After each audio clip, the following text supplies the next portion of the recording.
Munugode Congress MLA Komatireddy Rajagopal రెడ్డికి big shock తగిలింది.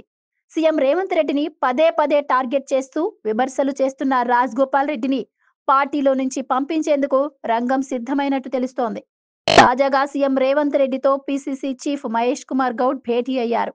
ఈ భేటీలో స్థానిక సంస్థల ఎన్నికలు, బీసీ రిజర్వేషన్ల అంశాలతో పాటుగా ప్రధానంగా రాజగోపాల్ వ్యవహారంపై చర్చించినట్టు తెలుస్తోంది.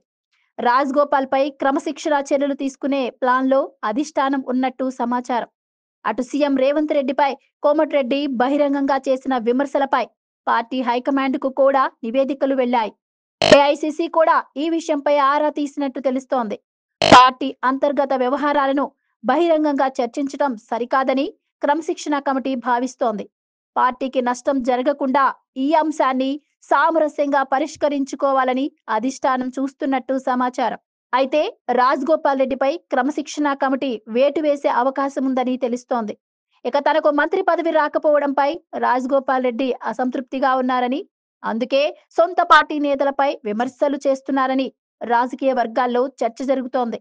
కర్ణాటక ఉప ముఖ్యమంత్రి డీకే శివకుమార్ హైదరాబాద్ వచ్చినప్పుడు రాజగోపాల్ రెడ్డి ఆయనతో భేటీ అయ్యారు.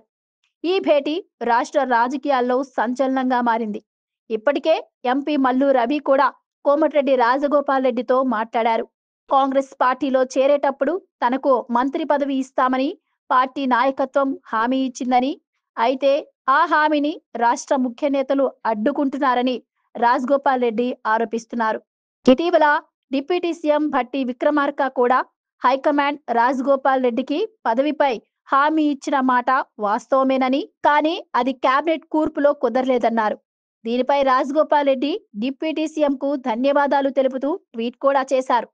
సీఎం రేవంత్ రెడ్డి 10 ఏళ్లు తానే ముఖ్యమంత్రిగా ఉంటానని చేసిన వ్యాఖ్యలను రాజగోపాల్ రెడ్డి బహిరంగంగా ఖండించారు. ముఖ్యమంత్రి ఎవరు అనేది పార్టీ అధిష్టానం నిర్ణయిస్తుందని, ఇలాంటి వ్యాఖ్యలు పార్టీ విధానాలకు విరుద్ధమని ఆయన అభిప్రాయపడ్డారు. అలాగే ప్రతిపక్షాలపై సీఎం ఉపయోగించే భాషను మార్చుకోవాలని కూడా సూచించారు.